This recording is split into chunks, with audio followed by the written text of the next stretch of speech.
What's going on, everybody, and welcome to the Other Side of the Firewall podcast, where we talk about the latest and greatest of cybersecurity news, as well as we highlight those movers and shakers and glass ceiling breakers, those people of color who made it to the other side of the proverbial firewall. My name is Ryan Williams, and as always, I'm joined by Shannon Tynes. What's up? What's up? What's going on? And from the other side of the dateline, Daniel Acevedo. How's it going, guys? What's going on? If you have not already, please continue to tune in throughout the week. So Monday and Tuesday are topics, Wednesday discussion, Thursdays Ask a CISSP. So last week I had on Rico Randall, and this week I'll have on Mariah Simone Denson. So definitely check out both of those. Really good interviews. And then Fridays, everything else. So movies, books, games, all that good stuff. So definitely tune in for all of our shenanigans. And without further ado, I give it to Shannon. All right, everybody. This article comes from darkreading.com. And so what we're going to discuss here, right, is the title of this one is Cybersecurity Job Hunting May Come Down to Certifications. So we've talked about this before, right? Like when it comes to the cybersecurity career field and how understaffed they are, the numbers kind of vary depending on who you talk to, right? So the big thing here is they talk about if current cybersecurity workers only fill 85% of the need in the U.S., why are so many people still looking for positions, right? And they're saying it's because of the certifications, the lack thereof, right? So we've talked about this. The number's been from 500,000 to 750,000 to 1 million. I heard somebody say like a week ago, like 2 million jobs. And I was like, all right, I got to throw my BS flag on this, right? Like every time I hear the number, it's larger, you know what I mean? But I'm like, I don't think it's that large, right? Like, cause I kind of keep up with it every so often. So like the about 500,000 they talk about here. So they say almost 500,000 and the specific number they give is 469,930 positions that are open, right? That the employer demand is not being met on, right? Highly specific. Highly, isn't it? Like 469,930. Like that's very, very specific. But they even reference in the article here, they have a cybersecurity career heat map, is what they call it. And the numbers that they show in here, it's kind of crazy, right? So they go from 2010 to 2024, right? For this heat map. And the different things they talk about is historical cybersecurity job openings, right? The national average, and they're saying 69% it's grown since 2010, right? Historical employed cybersecurity workforce, a national average 55%, right? So these numbers, like it's going up, right? But then when they talk about historical supply demand for cybersecurity, right? They say 85%. So like the demand for it is going up, right? But they show like in the graph, even though they say the demand is going up, they show the chart going down, right? For the personnel that are being hired in these spots, and based on the need, right? Because the need goes up, but it's either staying stagnant or going down with the amount of people they're hiring for it. But certifications does seem like the way to go, right? Like I know a lot of people like degrees are the route they go, right? When it comes to getting a better job, getting better pay and things like that. But when it comes to cybersecurity and IT, that may not, the way this is kind of showing, it may not be the route to go, right? They're like, hey, when you look at these job postings, they are asking for this, right? For like, and they tell what the different positions are, right? They talk about, let me find it in here. The different uses, right? So like they talk about the Security Plus certification, this many people have it, right? The Certified Information Systems Auditor, this many people have it, right? Certified Information Security Manager, this many people have it. But they talk about all those different positions and they show where they're wanted and what they're asking for. And it's not meeting the demand, right? People aren't getting it. And here's the thing. I'm not going to sit here and say degrees aren't the way to go, right? Because with some of these programs, they actually will give you, they'll actually have, it'll be in the tuition that you can earn some of these certifications. You know what I mean?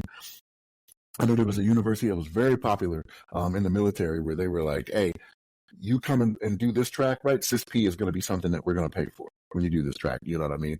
Which is no longer offered anymore through them. I'm not going to call them out on it, but it's no longer offered to them. But it used to be very, very popular because of that. But this is something, and again, it's not new, and it's something we've talked about before in the past. But it's something that I wonder how that shift gets made, right? Like how do they shift people? Because here's the thing: when you look at a lot of these job offerings, yeah, they're talking about certifications, but you also see the like to have is to have a bachelor's degree, right? Some type of cybersecurity or something like that. So like which way are we going here? You know what I mean? Like which one is going to be more important? Like if you have someone just coming out of college, 22-year-old that has a bachelor's degree, well, they don't have any certifications or real life experience, right? So what are you basing off of what you need? What is more important to you and what you would like to see?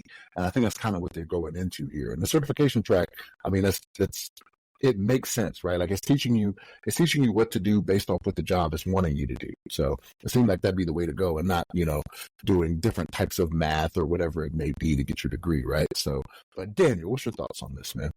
Yeah, this one was interesting. I think it's a good sounding board of kind of like where organizations are in respects to jobs that are in the cybersecurity or even in the IT industry and these kind of things that kind of fall into these kind of career paths, right? Because I'll give myself an example. The previous company I worked for, great company to work for, but right, their knowledge of what the position was and the security department was still kind of new. So they didn't know what a physical security officer really did. They didn't really know what an information system security manager really did, right? So when you get companies that were a smaller relative company, boomed up, and then a larger defense contractor company bought them out, right? That they still have that lack of knowledge. You couple that with HR, that they marry those things up to then put these job postings out there, right? That's where you get kind of like the discrepancies, like, needs to have a bachelor's degree. Maybe the job posting isn't as well rounded out. Now, if you go to like a cybersecurity firm or a bigger corporation, like the understanding of like, hey, this person doesn't have a degree, that doesn't really matter. He's got like 15 years of experience. He's worked for another large top 3 company in the United States. He's got all these certifications and all this history of like, hey, he's done all this work. There's a progression of upward scale of him, like, performing high and then getting promoted. So about like high performers will be gobbled up by like good companies. But then there's the back and forth for like what that company can offer and, the quality of life and those kind of things, right? But back to this, obviously for me, certifications and job experience is kind of will be at a higher stand than of a degree in this kind of field. But I think a lot of the mid to lower level companies that aren't specifically in the tech industry wouldn't understand that yet. And they still don't understand it. That's my thoughts. What do you think, Ryan? No, I think you both are spot on. So at the top, please like, share, subscribe. Trying to get to 500 subs on YouTube by the end of the month. I think we could do it. So we just need you to subscribe. We'll also, please check out the newsletter. So every Friday we drop a newsletter that has all the articles. So we take it a step back. Every episode has an article, and then on Fridays, all those articles get rolled up into a newsletter plus slice of life stuff, right? So what we're doing currently, outside of our day-to-day podcast, right, is also rolled in there. So that's up to about 1,300-ish subs. So it's doing really well. It's only been out for like maybe 2 months. So definitely continue to like, share, subscribe, all those good things. But yeah, so here's my thing, right? So my opinion on this has evolved, right? I see it as a triad. Just like you have PMP, right? Scope, schedule, cost, or the CISSP, right? Confidentiality, integrity, availability, right? For these job seekers, I think it really comes down to experience, certification, degrees. In that triad, experience is king. I would say experience. Experience leads you to certifications to, display your experience, and then last would be degrees. So I'm not discouraging people who are going through the pipeline right now who are going for the degree, but you don't have experience unless you are volunteering your time and effort and energy. So it's all going to come down to experience. I wish companies felt the same way. They do it backwards, in my opinion. They want you to have the certifications, and they don't care necessarily how much experience that you have. Because they believe that it's already compensating for that. So we want someone in this position who has a CISP. So with that, to get a CISP, you should have 5 years, at least 5 years experience, these domains, etc. And that's pushing people to do it backwards. It's pushing people to say, okay, I just need to get the certification, not knowing that certification, like, yeah, you can have a bunch of book knowledge, but it's supposed to have experience attached to it. That's supposed to be what fleshes you out. And I think now it's starting to cause people to have this weird consternation where they're trying so hard to get the certifications, they don't have time to gain the experience, or they can't get their foot in the door to get the experience. Then when they finally get to interview and get asked those technical questions, it's punch them in the face. And I think that's very unfair, because it's just the two aren't aligned. Like the person who is seeking the job versus the company, they're not really on the same sheet of music. And I think that's really doing a disservice to not only the company, because all these vacancies exist now, It's like, oh, it's just a shortage. We can't find these people. Like you're grooming these people to go about it the wrong way. You should be pulling them in, and then in the ideal world, if I was king for a day, right, it would be you pull them into the pipeline, they work their way through it, they gain the experience, and then you pay for their certifications, and then you retain them. I think a lot of the fear would be that you would give them the certification and then they would bounce on you. But where are they going? Like, if anything, that pool will start to open up, and then you'll get someone who's already been gone through the pipeline who now has the certification and come to you. But I think you have to feed the system. But they're only going to bounce on you if something else is not right in your situation, though, right? Right. Like if you're taking care of them like you should be, like, and I get it, right? Like someone without the certification or whatever, you're not going to pay them top of the line or whatever that certification is, right? They don't have it yet. I understand that, but once they get it, if for whatever reason you don't compensate appropriately, I'm like, okay, I'm going to look elsewhere, right? Like somebody else is going to take care of me based off what I have now. I have the 5 years experience. I have this highly sought after certification, right? So you got to take care of it. That's why people leave jobs, right? Is there better opportunities, right? And it doesn't necessarily have to be financial, right? It could be home life or whatever it needs to be, right? Right. So, I mean.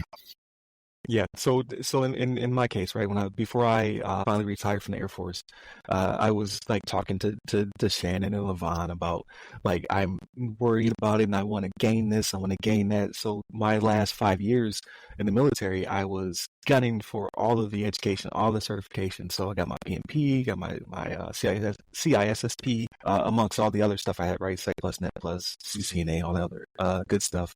And then what else? Like, we started the podcast because A, I was going crazy, but B, it became a living resume and all that. Like, I did a lot before the transition, but I had the time because I had a company who was paying me to gain experience and then paying for certifications. Like the DoD was the unicorn of companies, right, when it came to that, because we're going to, like, regardless if you have certifications or not, we're going to put you into the fire.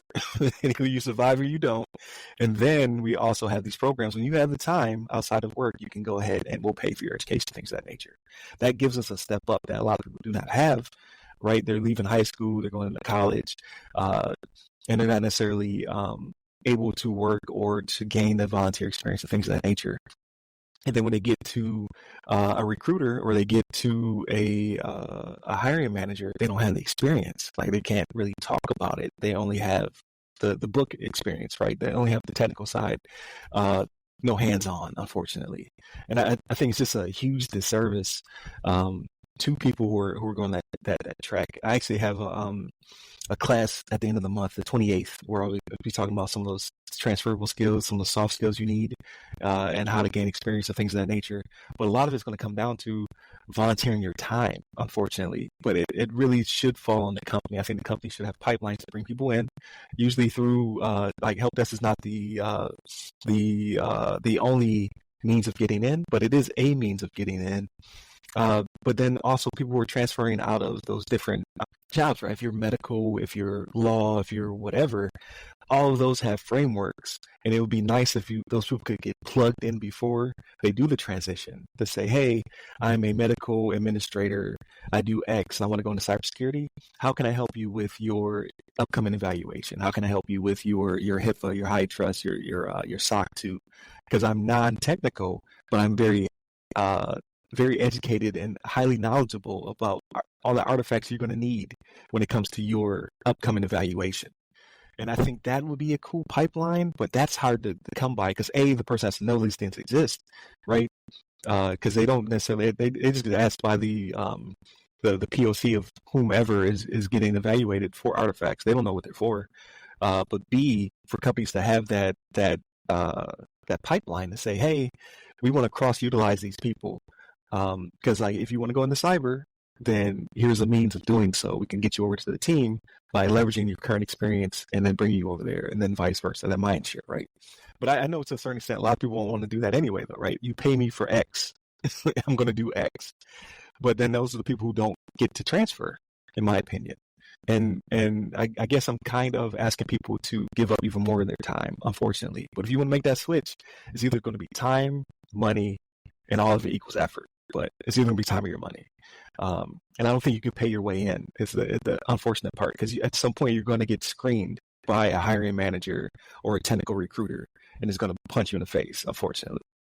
So you have to give up that time then to get to gain the experience to be able to go over there and talk the talk. But it's not being talked about. Like people don't have this conversation beforehand. They're just like, yeah, because everybody and their mom is now offering training. Like, yeah, get the certification, 6-figure job. And no, that's not the case. At least not for a lot of people now. Like it might have been the case before a decade ago, but as we get closer and closer to whatever this new future is in cybersecurity, it's just not working out for people. So you can see a lot of people are burnt out and frustrated. So I honestly don't know what is going to which the chicken or the egg. I don't know which one's going to take place first, but everybody I talk to, at least, I always say like, hey, hit up your whomever, because there's a person in your company getting beat up right now for an upcoming evaluation, and they can use some help. And that could be you. And then you can use that to leverage it to say, now, when you have that conversation, like hopefully you get hired within, right? Your company can pull you over to being that cybersecurity person. But if not, if you have to bounce out to somewhere else, you can say, hey, I was involved in X, or I saw Y, and this is what I did to implement it. And it shows that you understand the process and you have applicable skills that could transfer over to the cybersecurity team, whether it be GRC or whatever. And that's the hope. But I just, like you said, the gap just keeps getting bigger and bigger. Like next year it'll be 3 million. Then there'll be 1 billion jobs. People are like, what? 1 billion?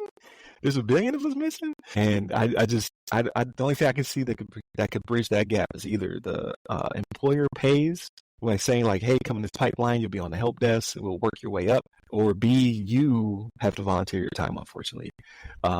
Or fortunately, right? If you're really interested and passionate about it, you wouldn't mind. Like you'll be home labbing, you'll be asking for stuff on the job, and then you can take that technical hands-on training and skills and do something great with it. So this is my 2 cents, but we'll see. We'll see what the future holds in that regard. But yeah, I think that's the triad. It's experience, certification, and education. And I think paramount, king of that, is experience. So figure out how you can gain that, and then that can help you get over to the other side. And I think companies should be doing the same thing. But we talked about offline. Companies like to shed people for shareholder interest. So can you put more money in that resource without giving up some dividends to from a shareholder? So I don't know how that works, but I digress. Definitely continue to tune in throughout the week. Monday, Tuesday topics, Wednesday discussion, Thursdays Ask a CISSP. Check those out. I have Mariah Simone Denton on this week. Really good interview. And then Fridays, everything else. So movies, books, games, all that good stuff. So hit up all the websites that go by our name, either the other side of the firewall, the other side of the FW, or Ask a CISSP. Hit me up personally at RY Security Guy. That's RY Security Guy on pretty much every platform. You can hit up Daniel. He's on LinkedIn by his name, and he's always linked to in all the articles. And then Shannon, if you have Shannon questions, hit me up, and I'll relay them. Stay safe, stay secure.